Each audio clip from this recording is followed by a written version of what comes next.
राज्यातील 4115 ग्रामपंचायतीच्या मतदानाची आज मतमोजणी। वेळ पडली तर निवडणुका स्वबळावर लढू, राज्यव्यापी अधिवेशनात राष्ट्रवादीचा इशारा।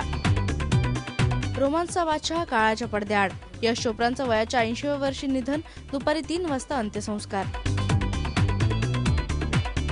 सायना नेहवालला डेन्मार्क ओपनचं विजेतेपद, जर्मनीच्या जुलियन शेंकवर मात। राज्यातल्या 4115 ग्रामपंचायतीच्या मतदानाची आज मतमोजणी होणार आहे।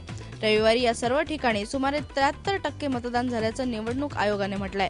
या दरम्यान कुठलाही अनुचित प्रकार झालेला नसल्याचंही आयोगाने स्पष्ट केलंय।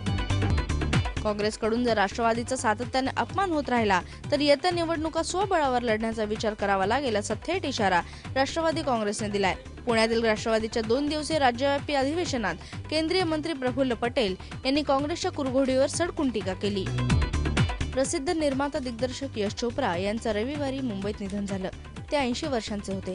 डेंग्यूमुळे त्यांना मुंबईतील लीलावती रुग्णालयात दाखल केलं होतं। तिथेच त्यांची प्राणज्योत मालवली। यश चोप्रा यांचं पार्थिव आज सकाळी 9 ते 12 या वेळेत यशराज स्टुडिओमध्ये ठेवण्यात येणार आहे। त्यानंतर दुपारी 3 वाजता जुहूच्या पवन हाऊस स्मशानभूमीत यश चोप्रा यांच्या पार्थिवावर अंत्यसंस्कार होणार आहेत। भारताच्या सायना नेहवालने डेन्मार्क ओपन बॅडमिंटन चॅम्पियनशिपवर आपलं नाव कोरलंय। सायनाने अंतिम फेरीत जर्मनीच्या जुलियन शेंकवर 21-17, 21-8 अशी सहज मात केली।